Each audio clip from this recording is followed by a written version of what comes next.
Okay, anyway, so welcome to champions, advocates, leaders, fathers. We're talking to you girls, fathers who are involved, who are part of this unit, family. So my name is Fumani N. Shulwana. I'm a father of 3 kids, and I am sure of that.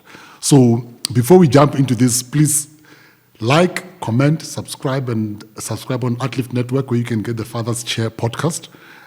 Today, before we go any further and introduce our guest, let me quickly. So, Thabang Tlaka, ne? Thabang Tlaka, yes. Okay, yes. Tlaka. Tlaka. I'll come to that. So, this man is a clinical psychologist, ne? Registered. So, how I know where he's registered, my mother used to send me every year to go register there, to go re-register. Yeah. Yearly, yeah. Do you guys do the same thing as well? You have to do, yes. Yearly. They will tell you money for nothing. You know, at HPCSA, it's a Health Professional Council of South Africa. He's been in private practice for the last 15 years, but he's also worked in Ekurhuleni clinics and in Tshwane, you know. He's a man, he's also a creative, you know, an author, playwright, Yeah, I've written plays. playwright, he's a poet, a family man, and a husband and a father. That's very important, because this is what we are about here, about the champions, about the leaders, you know, as we are. You know, it's an author of the Temptation of Master Married. We will talk about that, but he authored a lot as well. You know, he authored a lot. These are not the only books that he has authored.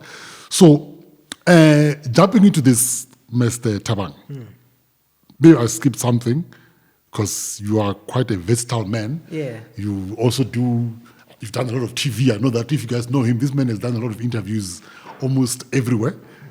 We've met 10 years now, almost. It's a while back. It's a while back, I remember it was it 3 Talk, or it was, it wasn't 3 Talk. It's the show that came after that. 3 Talk. Yeah. It was that talk show that used to be, it took place on SABC 3 around 4 or 5. Anele did it, and then later it was done by Azania. Yes. Hosted it. Yes. I think, did you meet there? Yes, that's where we met, at that beautiful place, Stand City, that beautiful gate. the gate is like a house itself. The gate's like a house itself. Yeah.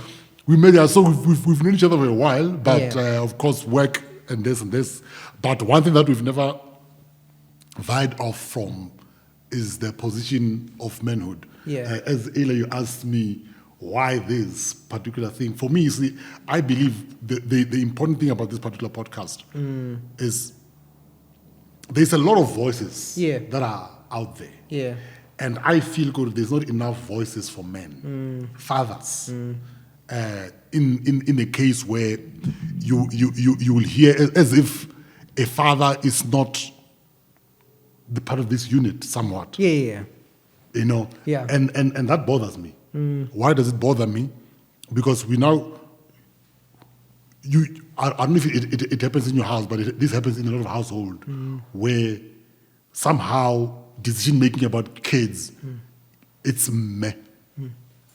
It's late. No, kids, what is the mother saying? How, guys? What do you mean? So I feel good if we do not have a voice where fathers are part of the conversation, they will be drowned out with all these other voices, because there is, now with social media, there are even more voices that are coming out. So I'm like, nah, I'm not going to sit around and keep quiet. Yeah. Let me use my platform, let me use my voice, because I've been on this fatherhood journey for a very long time. I've started father figures at over 15 years now, where I'm an advocate for a family unit. I'm not a man advocate. I'm a family unit advocate. But the father must be part of the conversation. So, True. One of the things that affects us as men, I guess, is probably all the voices that are always like bashing. We end up coming to the issue of suicide. Yeah. That's why we are here. Yeah. And then our researcher and producer Mukoni, she did some numbers, and when she sent me this document, it says we are number 10 in the world, somewhere there in terms of suicide. That's a lot. Yeah. There were like 13,000 suicides that happened recently, and then 10,000, it's men. And there's a lot that as Majita we're dealing with. True. How do we get there? Let me just put the first question. How do we get there, and what's happening?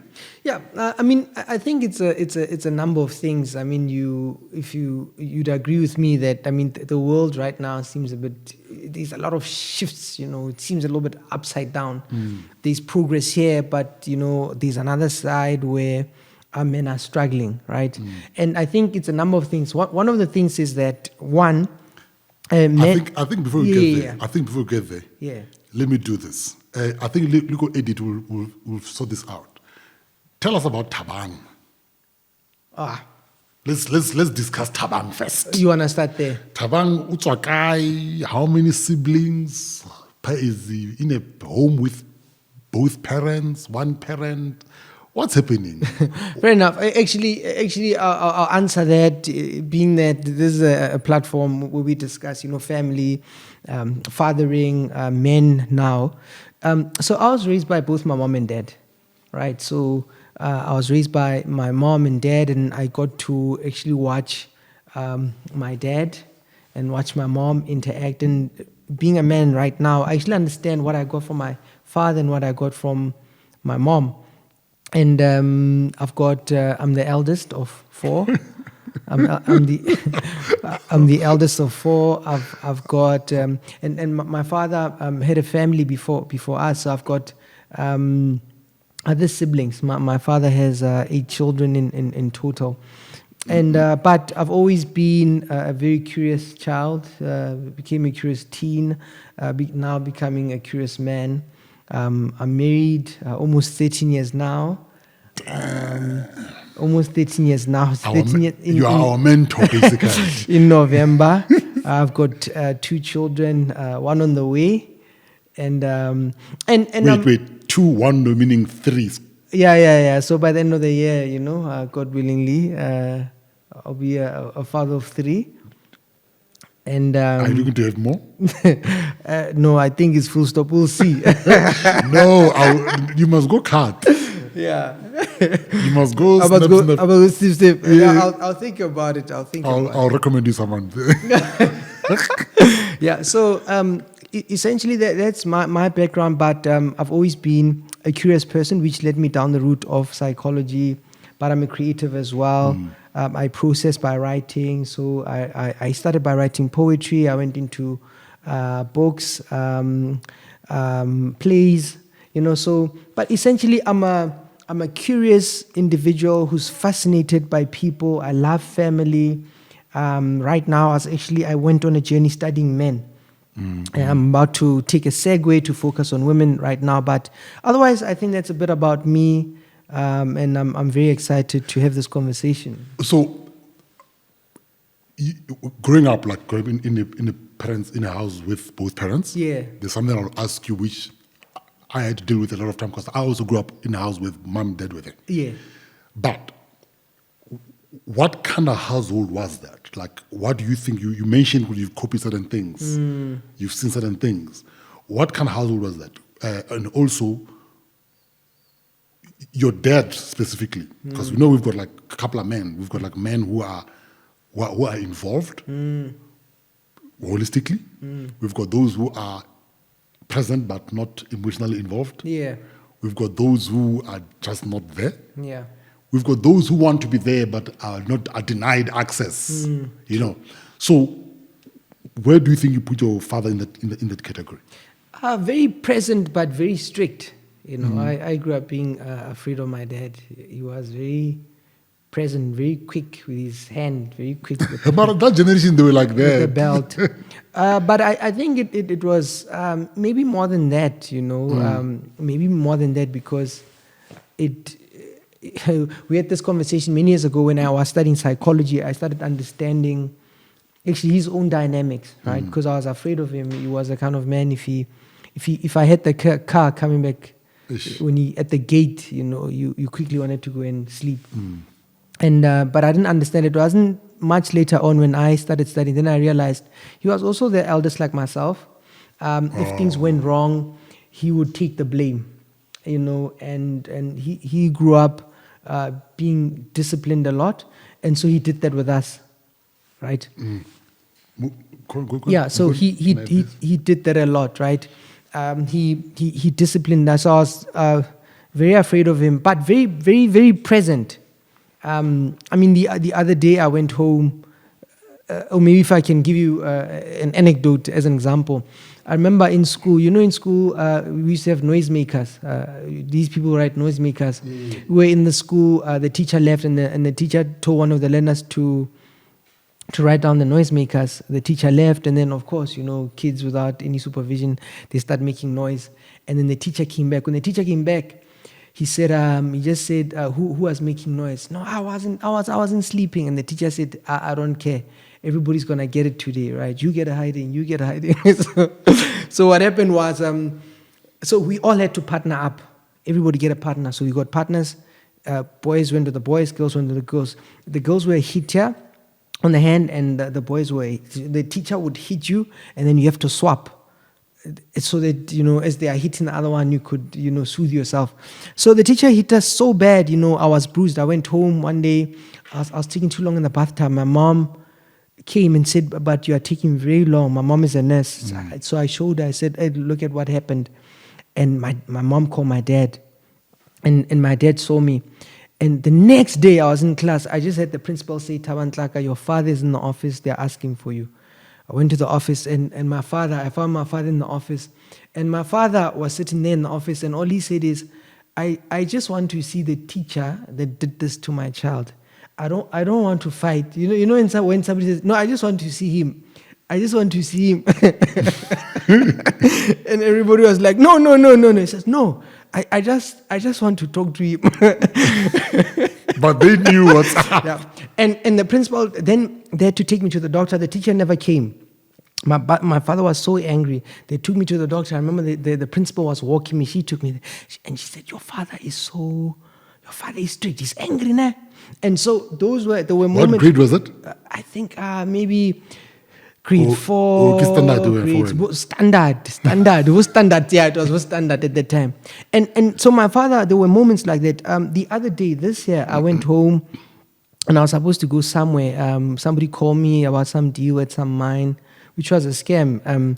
So I drive home, but as I think about it, I said, this doesn't sound right. And when I arrive home, I said to my dad, hey, I've got mixed feelings about this place. You know what my dad said? He says, no, I'll come with you. But the I'll come with you was like, my son, I'll come with you.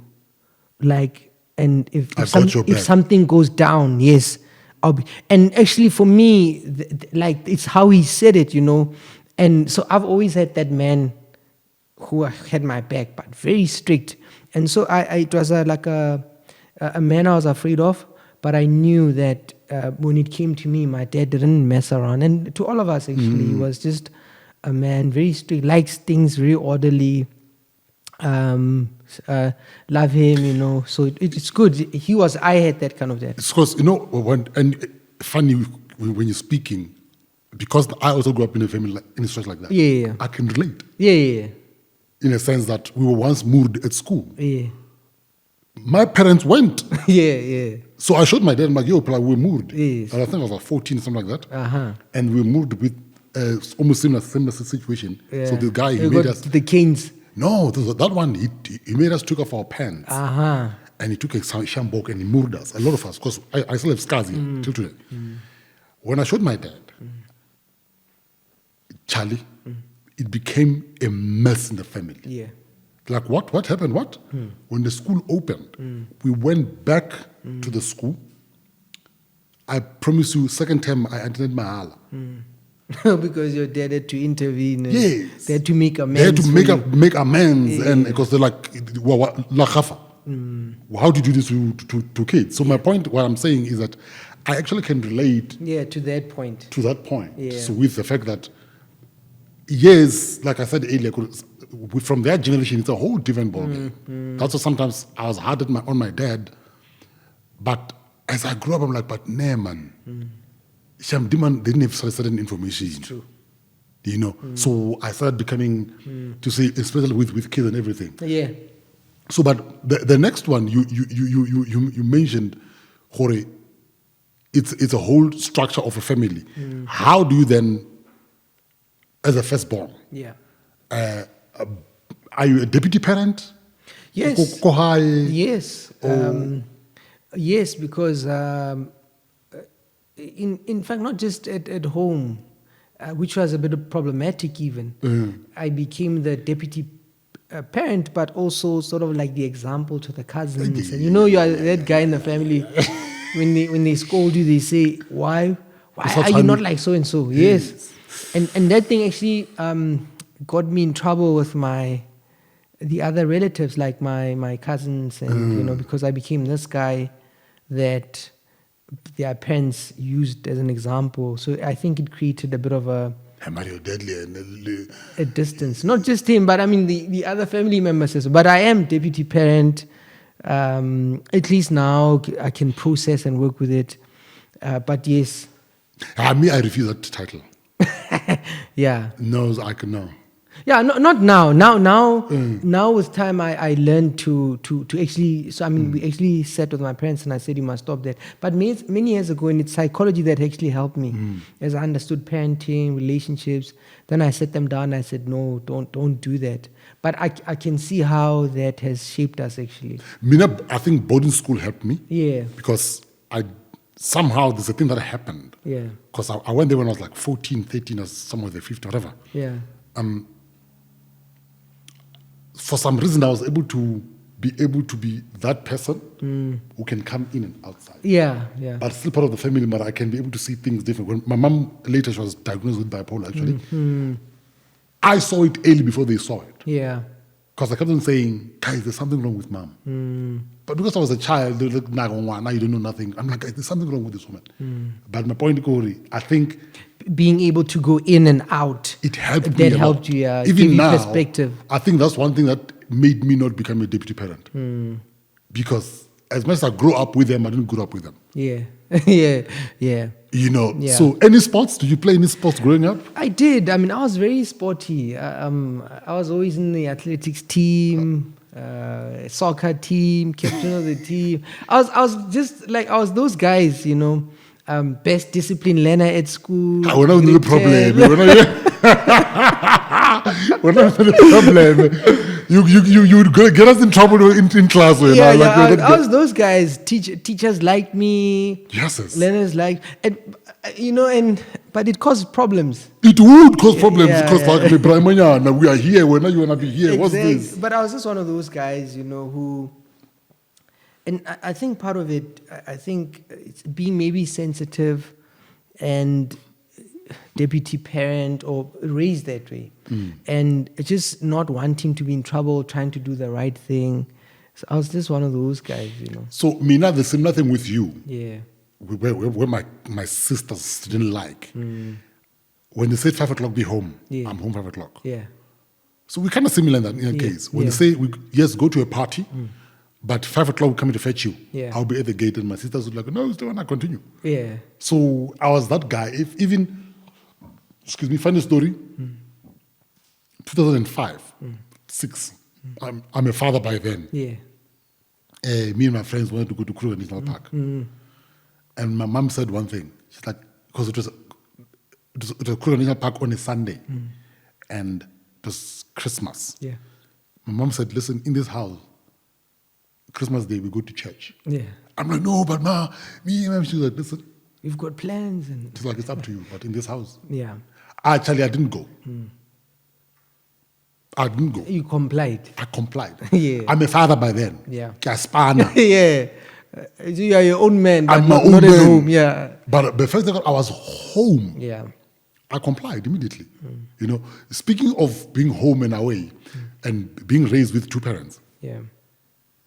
I want to find out something that also you had the same problem with. Do you have a problem with, as you grow up, with people thinking you are overconfident? You've got, like they think you, how do I put this? Okay, let me give you an example with me. Yeah. With me, it's hard for people to get me at first glance. Why? They think I'm overconfident. Yeah, you are arrogant. I'm arrogant. Yeah, you think you know it all. I know it all. Yeah. Until one day a friend of mine said to me, Manny, do you know what's the problem? Yeah. You were raised by 2 parents. A lot of us, We're not. So we lack somewhere. And when you come in the room, you feel this room, we're thinking, this one's coming too. Do you have the same problem? Yeah, I mean, I remember there's one guy actually in varsity, he said to me, hey, Wena, I used to see you walk on campus. I would think this guy thinks he's it. You know? Until I talk to you. When I talk to you, man, you know. So I've had a lot of that. Hey, you. Yes. Or people often tell me, and I think maybe my profession has made it worse. Those, hey, but you, it's like if I approach you, I have to think. You know what I mean? I have to think. So I think there is definitely, I mean, the research tells us that if you were fathered properly, part of what you have is just a confidence, a certain ease with the world, a certain, there's a way you move in the world. And some people don't have that, or they have to work through that. So children who are fathered in a sense have this confidence. You know, it's like when a boy messes with you in the street and you chase him and he gets to the house and he stops by the gate. Yeah, you have that. You must know that there's somebody inside. It was that kind of thing. It's that kind of thing. So you automatically carry it. Yes, because it's kids. Remember, you borrow your parents' confidence until you develop your own. Yeah, true. Yeah, so if your parents are leaders, if they are assertive, you just mimic that until you at some point internalize it for yourself. I saw that with my son. Yeah. One day he gave a speech, I was shocked. I'm like, my goodness. And someone said, but man, where? They are watching. I'm like, oh, yeah, actually, because I was like, hey, is this? And he was 18, 19 at the time. I'm like 17, I think. Yeah. And I'm like, what the hell? Yeah. Until I found out, I'm like, where? So they do mimic. Yeah. They and that's the thing with parenting. We model until the child can do that on their own. But you set the tone. So, but then, because like you said, that at one point, you have money. At one point, there must be that separation. But how do we then? I don't want to say solve it, because solve it is a big. We've got a whole lot of fatherlessness in South Africa. Yeah. How do you then navigate? Because the problem that I had, some of my best friends, they will come to me 5 years later, like, we thought you were like this. 5 years. Yeah. Actually, you're not like this. We thought you were like this. How do we solve that holistically as a nation? Because we've got people who are raised in families but eventually end up losing things because people perceive them wrong. Yeah, I think at the heart of it, with any change, what we have to learn is just to connect with people. And because now it's like we work on perception, right? So if your world is just on, I perceive this person to be like that, I perceive this person to be like that, when you get closer and you hear them, you develop like a perspective. And I think to change perceptions, we have to relate, spend time together so that we can see. So we have to create spaces where we can actually realize that, show each other that, oh, I can actually relate, I thought you were different, but if we don't spend time together, it's going to be very difficult to kind of develop a healthy perspective on life and on each other. But then who must bring it up? This is what I'm saying. Yeah. Here comes a guy who's being brought up in a family structure. Yeah. In a unit. Yeah. And when we say family structure, we're not saying it's perfect, by the way. Yeah. It's just that they are there, these parents. Of course. Right? And here's the person who is not. Yeah. And I'm not doing this just because the other is bigger than the other one. I'm just saying it's 2 units and the one is 1. Yeah. I know for myself, maybe you'll help me.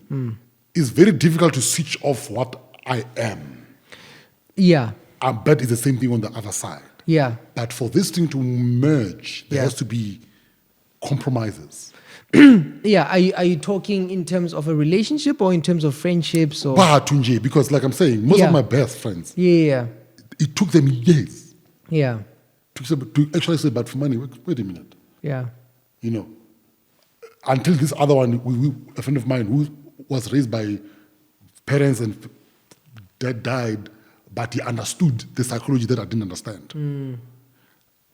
It's not everyone who understand that. Yeah, I would think the first step is like as simplistic as it sounds, is just spending time together, right? So we say that intimacy with women is like this.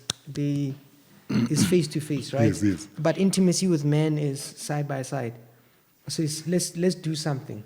Let's pray. Let's take a drive. Let's do this thing together. Let's pray together. So when two guys or guys in a group start spending time together, with time it creates room to share.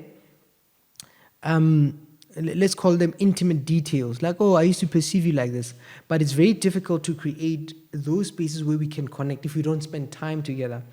We are set up as men because what we are busy with, from an early age, we are working, we are hustling, we are pursuing life and building. But what we neglect is connection and relationship. And so we don't have time actually to realize that, but that guy is actually just like me. And we live very lonely lives. Right?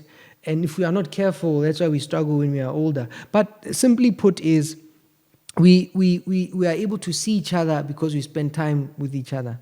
And because that will allow the deeper conversation, right? So if we had to talk for 4 hours, there are things I can tell you in the first hour, which will be very different from the things I'll tell you in the second hour, which will be very different from the things I tell you in the third and the fourth hour. As Majita. Yeah. So the more time we spend, the deeper the conversations become.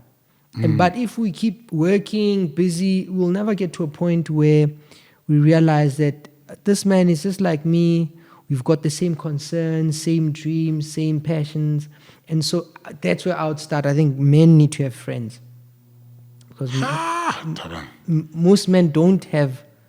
I don't have many friends as well. Yeah. So what are you saying about me? Yeah, and part of it, and I'm not talking about friends who misguide you, but men are actually very lonely if you think about it. And because here's the setup. This is you find a partner, you build a family, you make a family, and then you are working, right?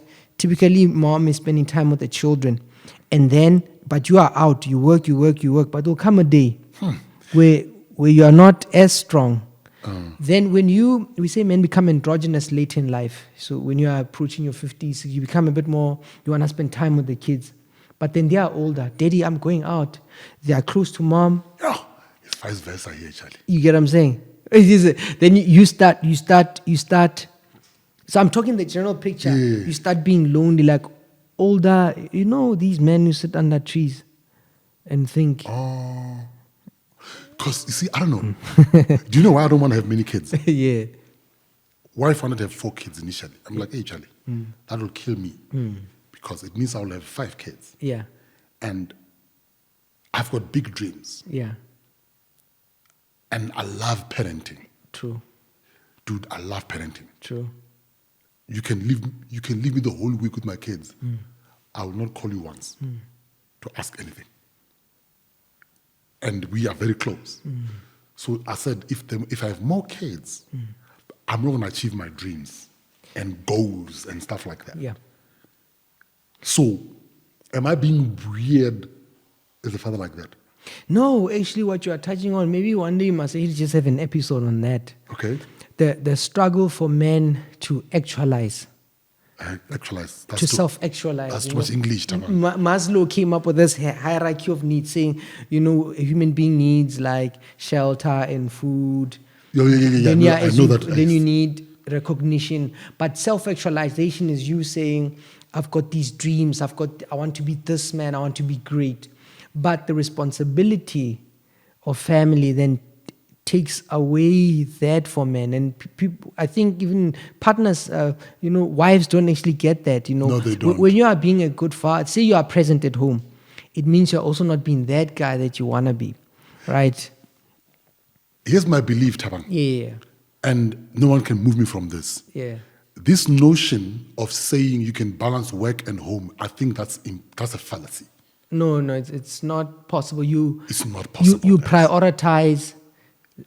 Everything can be a priority. Everything can be a priority. Yeah.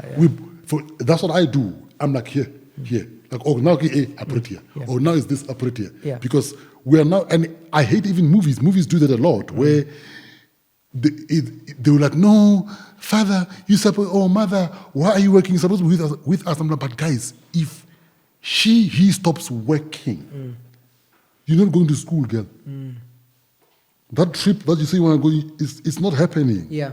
So how do we even, you're right, I think we should just have an episode on this particular thing. It's just, for me, I think a good way of thinking about it is just seasons of life. You think about which season you are in, in your life. So there's a season where you are focusing a lot on, because you must build wealth. Otherwise, your dreams will have short legs, you understand? Everything you want, you'll have a problem. But if you do that at the expense of your family, you're going to be of course, a lonely old man, or you struggle. So what you want to do is you have to kind of think about your life and think about what's the priorities. And then you want to, at different seasons of your life, you want to see where you are focusing. And, yeah. So in that case, okay, what is a holistic man then? Yeah. How, when you say this is an ideal man, father, what is that? How do we get to that? Okay, so let's put it this way. Let's talk about a balanced human being, a well-adjusted human being. We say there are 6 components when you look at a person who's like balanced. And issue in one area to flow into the other areas. That's why you have to be balanced in those areas. So when you look at a human being, there'll be a physical element. So your health is very important, right? So if you don't take care of your health, so your health is important, but also there's an emotional element to it. And then after that, there's a financial element to it. After that, there's a relational element to it. And there's an intellectual or psychological element to it.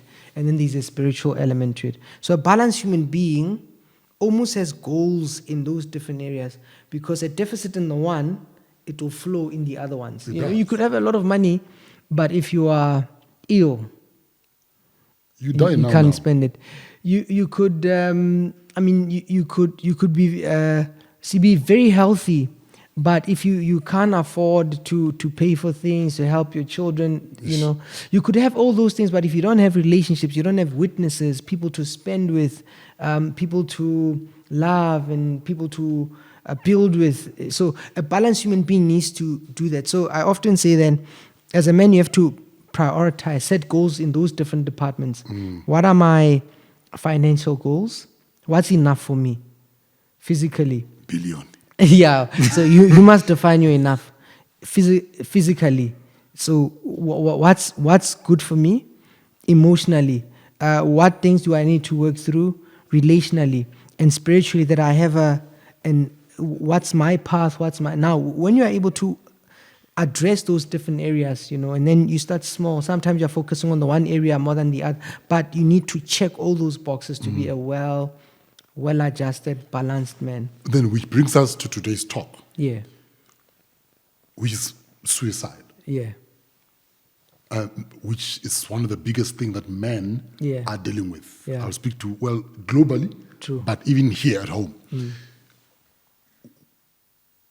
You think when these 6 things are not looked after properly, is it what maybe leads to this? Yeah.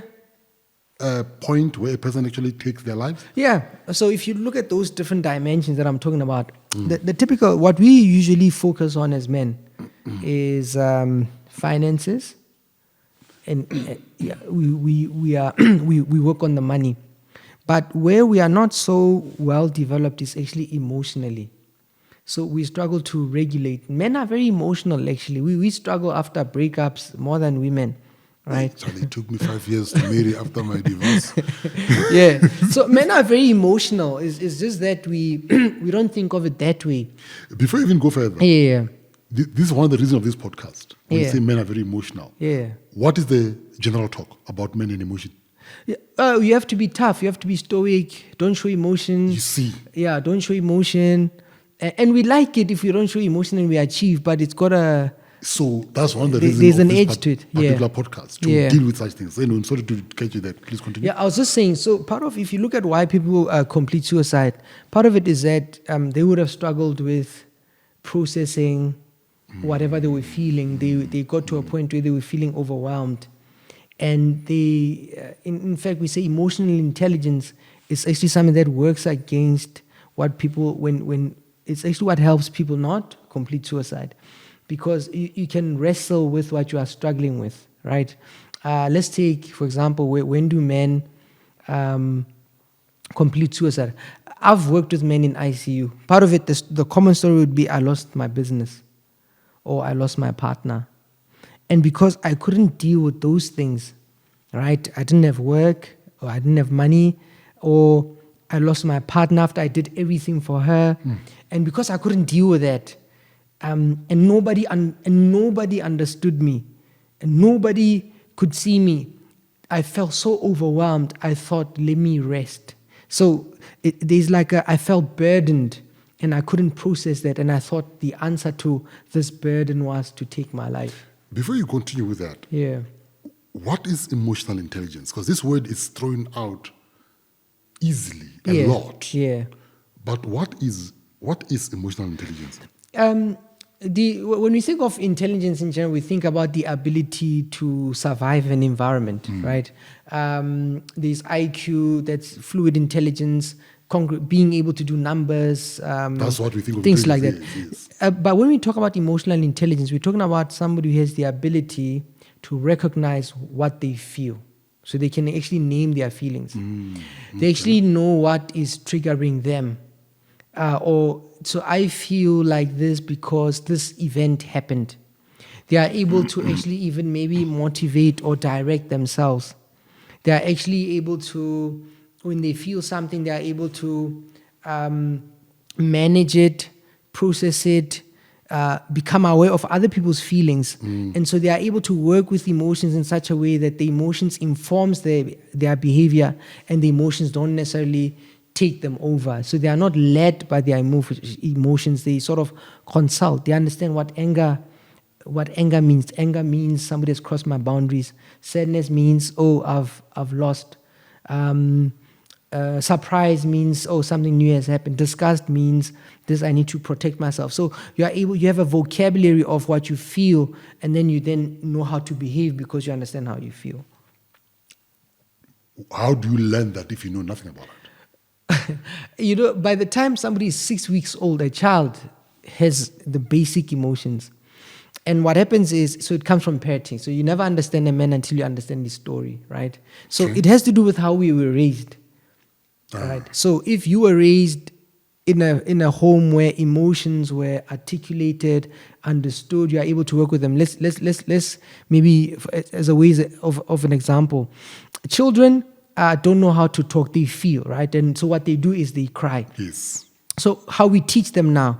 So at that point, the emotion is physical. So as they get older, we say, oh, you're upset because you want this yogurt. You're upset because they hate you. You're upset because we hurt your feelings. So they start, because you are saying that, they move from my emotions are physical to I'm able to verbalize. Okay. Now that's maturing. Okay. They are gaining a vocabulary. Now, if nobody did that for you, your emotions are in your body, right? So when you are angry, where do you feel it? In my hands, right? Where do you feel it? In my legs. Where do you feel it? In my pants. So basically, men who normally commit suicide, they can't regulate that properly. Yeah, so most of the time, so it's a few things. So, but a large portion of it is that they feel so burdened, and they feel that nobody is able to, I'm not able to carry what I'm feeling, and nobody will be able to understand, or nobody can help me with this. And most people who complete suicide, remember, the aim actually is not to die. The aim is to rest from the pain. Wow, that's actually interesting. Yeah, it's more like, wow. It's like life is so hard. If I can just go away. That's why we say, like, it's a permanent solution to a temporary problem.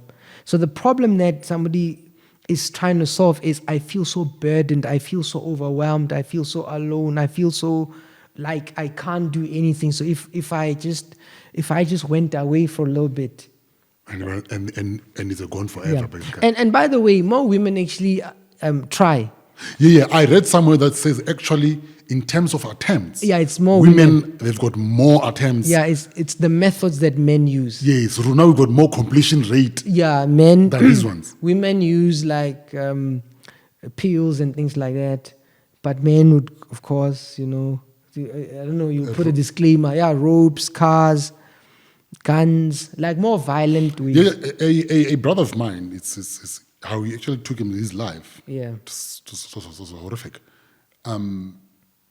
He literally drove straight into a car. Yeah. Head on. Yeah. Yeah. the car- even another one that men that's so subtle.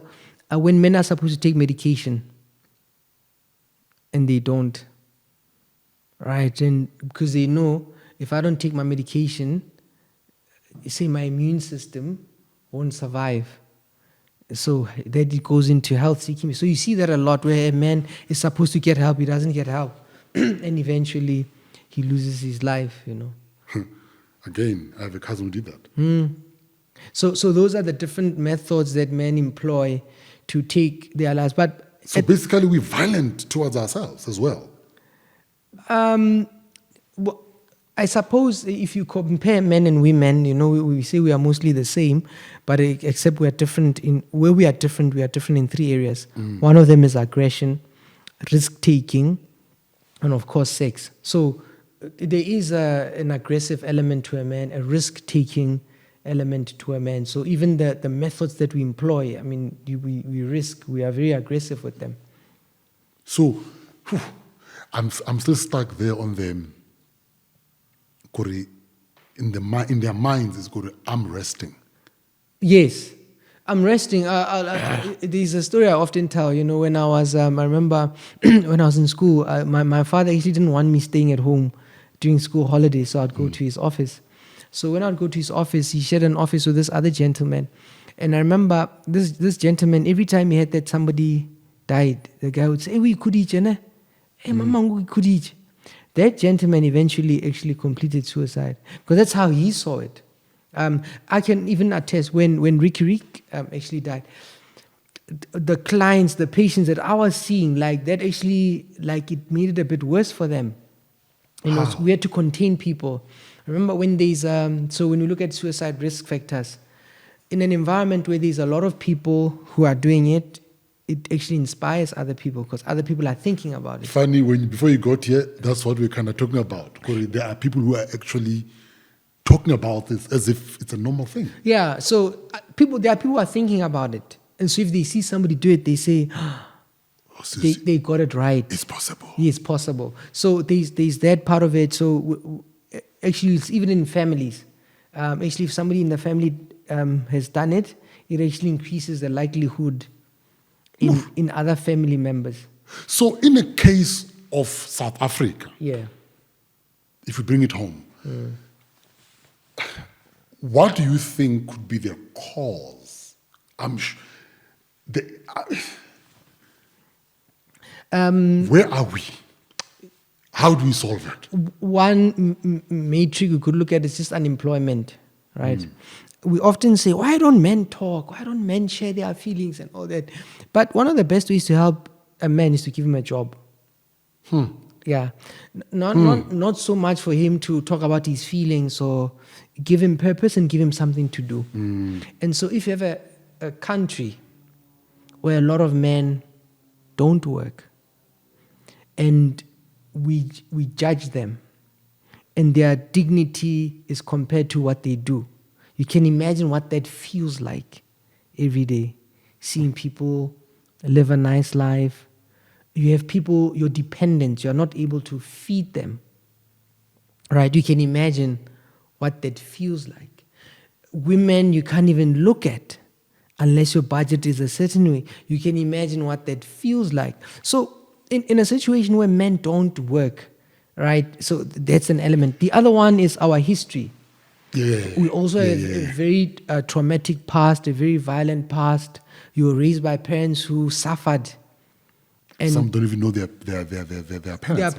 And they raised you the way they raised. Sometimes you raised yourself. You grew up in the street, right? And there aren't the networks. We talked about loneliness earlier on, and so you get that as well. Then weapons, the access to weapons are so easy. You know, if you need a weapon, there are places you can go for less than 500 rand. You can purchase a firearm and things like that. And so, in that context, where men are struggling, we've got this violent past, we have access to weapons, then it becomes a bit easier to do that.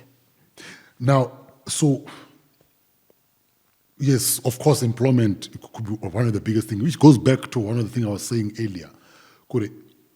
When we started that whole movement of girl child to work and leave the boy behind,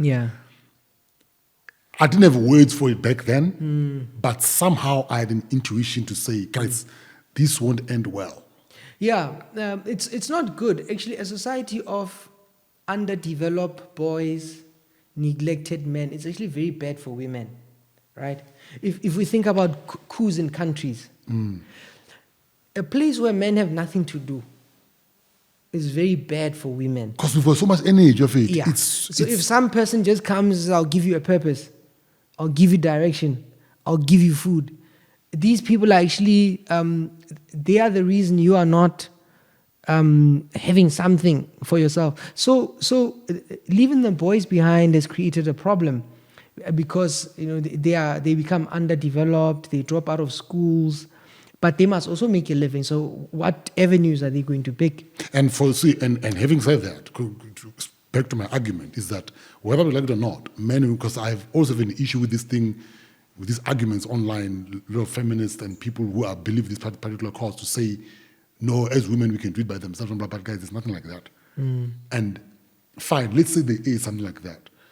When you find yourself in a position where men are not developed, only women are not developed, only women are developed, these people are going to meet somewhere, whether we like it or not. Yeah.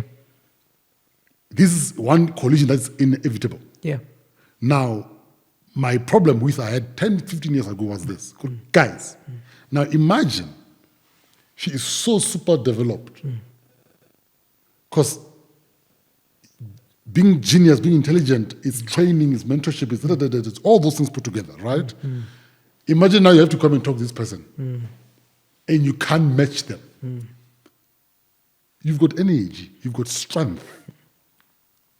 You're going to be aggressive.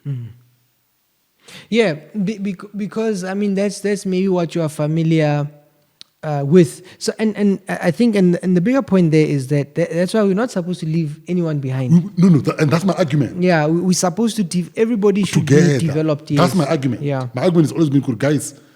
Yes, because the argument has been this. No, men have always been developed, women have been developed. I'm like, okay, I hear that. Yeah. Well and good. Yeah, we know what happened. Let's not develop them together because what we are doing, developing these ones, not with these ones. We are doing the reverse of what you guys are complaining about. Would you say the same thing about race? Yes and no. Yes and no. Yeah. See, in terms of that particular race argument, it's this way. Yeah. This one removed humanity out of us. Yeah. One. Yeah. It denied us access to anything. With this one, men still do have access. But the development but in the focus, it's only on these ones more than these ones. Yeah. We do have access. Yeah. Let's not lie to it to say we don't have. We do. But the development of it is different. Yeah. So with race and what happened, especially here in SA, these ones, actually it's quite similar on Thabang. Yeah. Because it's quite similar to Thabang. Because how happened to our parents, they were given inferior education. These ones given proper education. It meant these two, they can't compete. Yeah. It's actually similar. Yeah, that's what I'm asking. So my argument is this. Yes. Because I'm interested in human beings. Yes. I want to say that all human beings need to be developed. Yes. If you don't, something will happen. Yeah, you put it very beautifully. At some point, we are going to meet. It's inevitable. Yeah. Go on. Yeah. So that's what we have to think about. So whenever we are developing people, we must make sure that nobody is left behind. Dude, There's a psychologist. There's this documentary I once saw. I can't find it anymore. I'm sure someone go YouTube Berlin, cut. Yeah. So it's a history about South Africa. At one point, Yeah. someone argued, a white person argued, "Good guys, this migration labor, we're removing these people from their unit. Eventually, what it means, we are taking away their ubuntu, which it is their system of how they raise themselves. It will cause us a problem. Guess what? Those kids that were raised outside the system, she said, remember those, there was a lot of killing in the trains. Yeah. It was those kids. They became criminals Yeah. for days. Yeah. That was in the 50s. People in the 50s are now in their 70s, Yeah. 80s. They are amongst us. They brought up children in crime. Those kids became more criminals.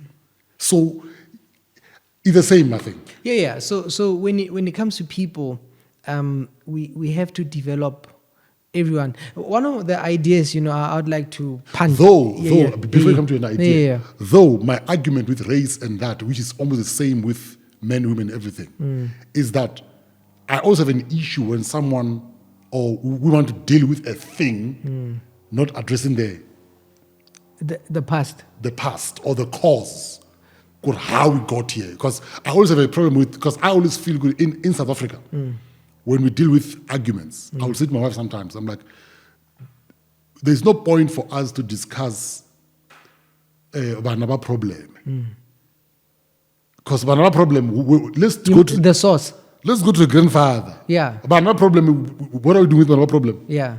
Because it's Christmas tree now. Yeah. So where I come in is like, for me, human development, we always have to think about what's the ideal, right? And I think, for me, I say, what's the ideal citizen? What's the ideal man? What's the ideal woman? What's the ideal child? And then we must set up a system that produces that. Having said that, don't you think we've missed it by not doing a reverse apartheid psychology thing? No, Not apartheid. Apartheid is a very hard word. Yeah. I'm saying a prime evil Yeah. created a system Yeah. because he was a psychologist. Yeah. He was is it also philosopher or something that he studied? But he studied people. Yes. My argument, why don't we create a reverse engineering of sort? Because I think as I say, we need counseling, all of us.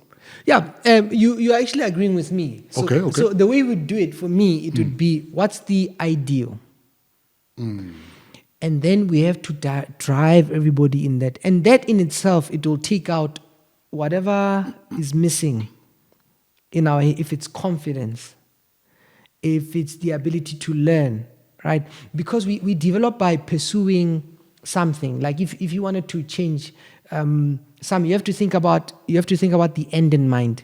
Then the system, this is automatic that you become that way, right? And so for me, it's a bit more productive in that sense. It's like when people come for therapy, they will come, they have a particular problem. So I'll ask them, so what's your therapeutic goal? What is it that you want?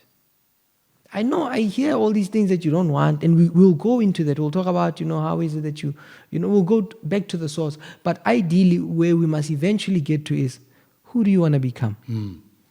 And then we're going to set up a way for you to become that way. And I think that's what we have to do, especially with our minds and how we think and how we relate to each other.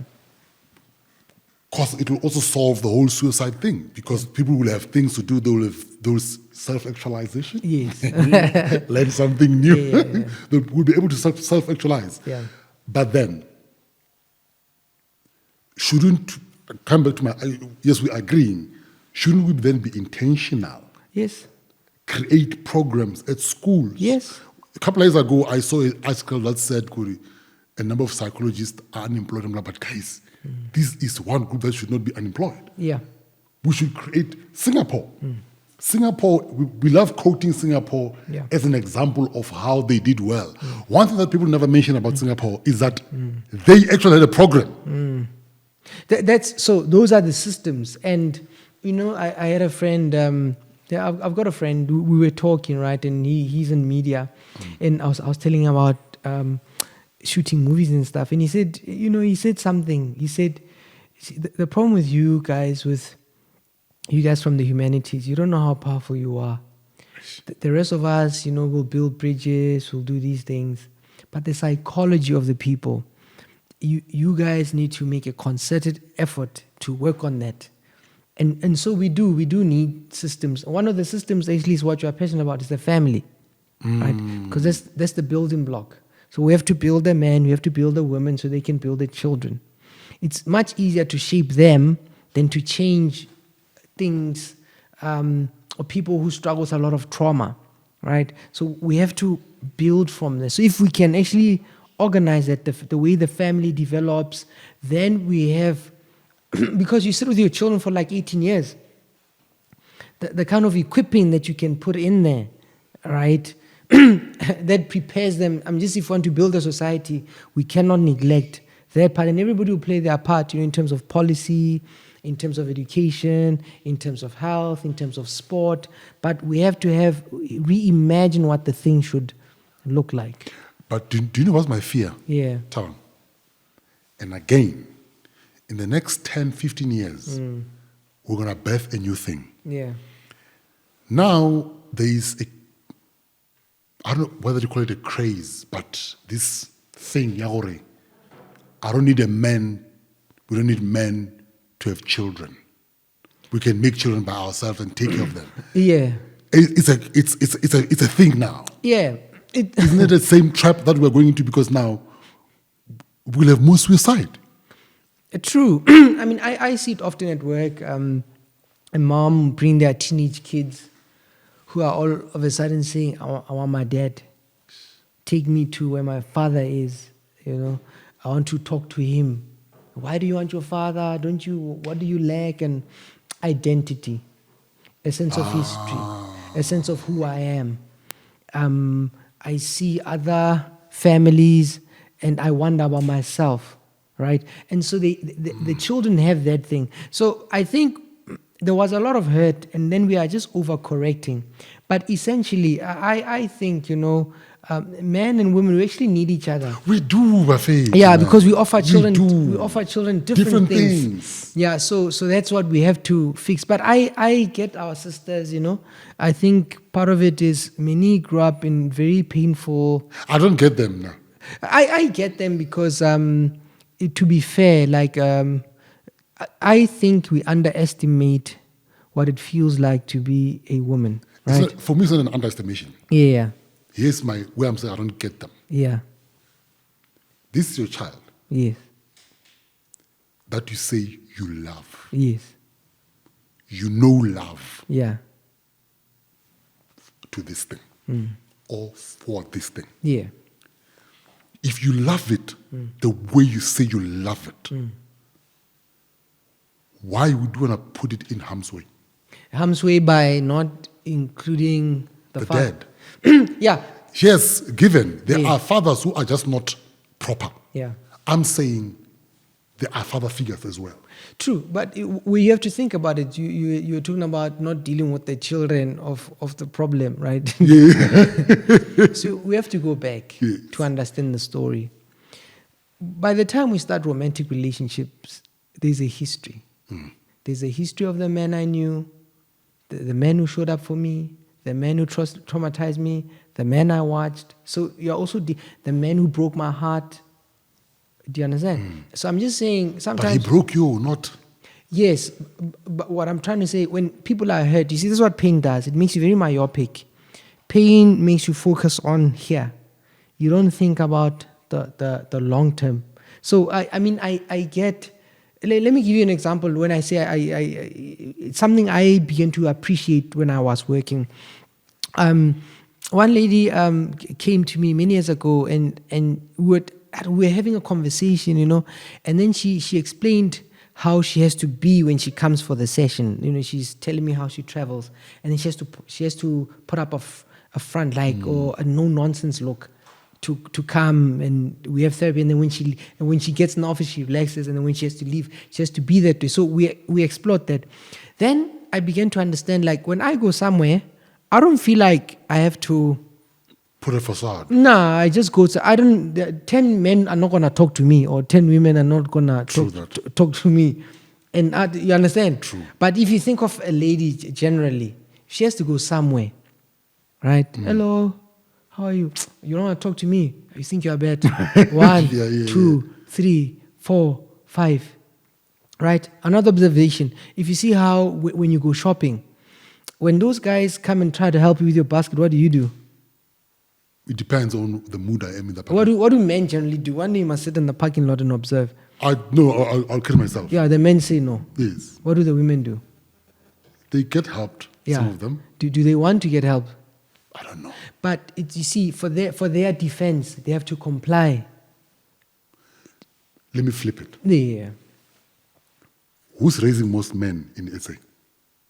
Of course, it's women, but you have to ask yourself, in what state? So hence I'm saying I don't understand, because you are eating your own poison. Yeah. Okay. Let me. So psychologically think about it. So you and I agree, men and women bring different things. We do, right? and we need each other, guys. We need each other. The job of the mom is to focus on the children, right? Because she's feminine. There's this nurturing energy, Yes. and so and especially when the children are young, so that's where the emotional regulation comes from. For so sure. she's doing that. But the job of the man is to support her, to make it easier for her, because pregnancy and having children is riskier for her. Of course. Right? Even career-wise and stuff like Yes. that. Now, it compromises her a lot. Yeah. Yes. So if you think about it, she's focused on the children. He needs to focus on her. If we do that team thing, then she's able to self-actualize herself. She's able to focus on what she needs to focus on. But let's say the partner is not there. She has to leave that nurturing thing.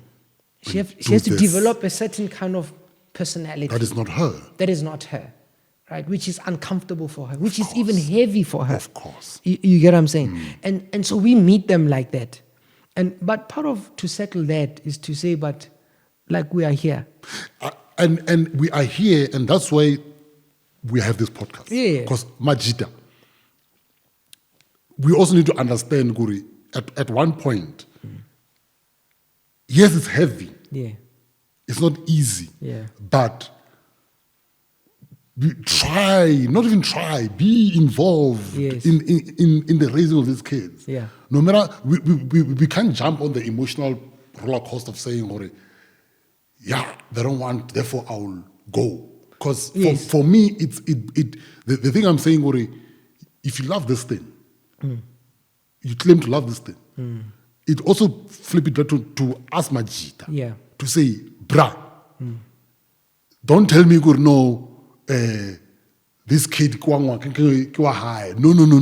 Because if we don't take a role, whether you like it or not, that child that the ladies bring up will come and affect your life. Yeah. By being a criminal one day. Yeah. When they decide to commit suicide, whether you like it or not, Yeah. you are also affected. You are also affected because now, we bring it to this point. Yeah. You mentioned earlier, Gori, you get moms who come with their teenage kids, say, I want to see my dad. Yeah. What is the suicide rate in that particular space of these kids? Well, I mean, so maybe if we look at suicide in general, so there are different points where suicide happens. Like it happens differently for different groups of people.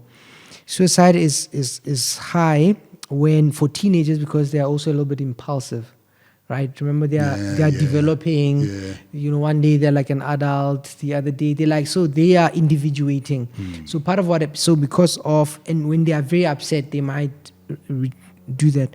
Then you get suicide also then peaks when a man is maybe in midlife, when he's, say, maybe struggling financially, or it's with a separation. Midlife, like my 45 yes, our age. 30 something going to 40.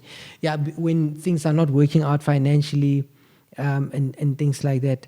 And then you see it also in the elderly, because they also get, like when you're in your 60s, lonely, because you get sick, you are lonely and things like that. And then for in the teenagers, so just after the teenagers, early adulthood, a lot of the young people, then I will say not necessarily suicide, but death increases because of the lifestyle, violence, the driving. So it peaks at different points for different reasons. So, in the context of South Africa, Yeah. and Mukoni gave me a lot of questions here. We've been going on and on. I haven't touched any of them. It means you are pressed to talk about, You know? Yeah. No, so, in a family, for example, Yeah. how do they identify it? Yeah, very important question. So, so risk factors, right? So, how do we know that somebody's going to? The risk factors are there, right? It's her questions. So, one, generally people who are struggling, say, with a mood disorder, right, or depression. So you'll see it by either a change in mood or a loss of interest in things that the person used to enjoy. So when somebody has lost, almost life has lost its color, right? There's nothing that they enjoy. So you know a person, they have a baseline. That baseline is not there anymore. Two, people with who had previous suicide attempts. If a man is going through something, make the time to talk to him, to help him, right? And then then the other one, fourthly, I'll say, then we have to refer people where they need to be referred. Yes. We need to give man purpose, a vision, something to do. And then we need to work on our relationships, sorry. So this thing of living our lives like we are lone rangers is very dangerous for a lot of men. And the idea that nobody will understand me, nobody will understand me. There's no such thing. Like maybe one person will understand you, but maybe try 2 or 3, and there's no person who's going through something that other human beings haven't been through. Yes.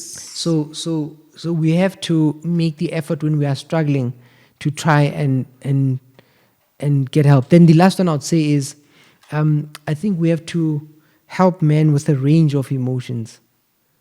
So we must move just from anger, because we are either angry or we pour us into work. We have to have other I'm fearful that you're gonna leave me. I'm worried about my job. I'm worried about my kids. Like, men need to be able to say that and not just keep quiet and talk when something is very bad. I like what you said earlier, that we must give men purpose. I think as entrepreneurs and everyone out there, I won't speak of government because I'm not one of those people who says government must. I think as a community, as people, we need to create jobs, and I think that's one big purpose, to be honest, that can help with this. Thabang, we're concluding. Yeah. You've got 2 books here. Yeah. Focus and Flourish. Yeah.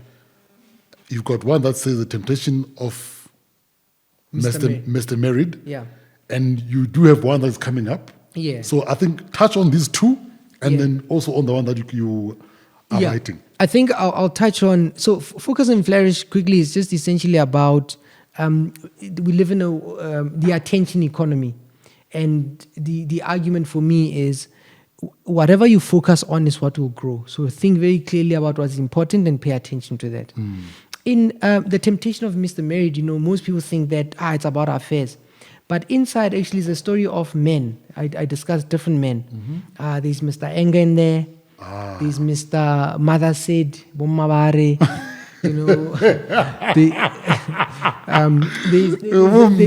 There's a few men in here, right, that I address, right? And Mr. Newly Married, Mr. Power, Love and Sex, Mr. Embarrass the Queen, Mr. Nice Guy. And then I talk about the mental health challenges facing men. Okay, yeah. And I wrote this book because I thought men are I used to work with a lot of women who'd complain about these men and I'd wonder about them. So here I make an attempt to actually explain how is it that a man gets to that point, right? Mr. Silent Anger, GBV. We just see him act, but we don't know how is it that he gets there. So I go, what's the problem with being a nice guy? And I argue that you must be a kind man who's different from a nice man. Because a nice man, will get you, you will save his skin, but you want to be kind. And so to accommodate those elements of men that are also dangerous and things like that. So it's actually an exploration on this of the things that men struggle with, and how is it that they came there, and how is it that they can be better. And so the last thing I'm trying to say is, a good man is a man who's been tried and tested, and he knows that about himself. That man is able to do a lot in life. Now, the one that you're busy with, you said this is a portion that speaks for this particular episode that you like. So I'm very soon, in a couple of days, I'm launching a book titled Joy Comes in the Morning, and it's a story of grief, right? I explain the difference between grief, bereavement. I talk about, how do we tell somebody the news? I talk about the business of grief, right? How people get manipulated, and how is it that we can cope better with how to talk about grief, how to expect, what to expect when that happens. There's a chapter also on, say, suicide.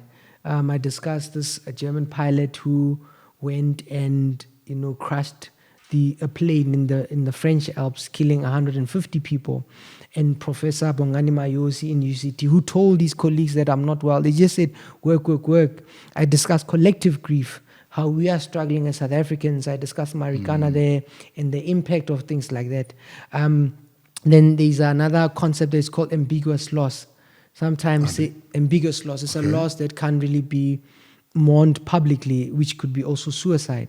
Because when somebody has completed suicide, families struggle to talk about it, so it's like a loss, but it's not acknowledged. It's like that stigma, like HIV There's at the one stigma, point. yes. Another ambiguous topic would be you're having an affair, and your affair partner, you are a married man, you're having an affair, the affair partner dies. Okay.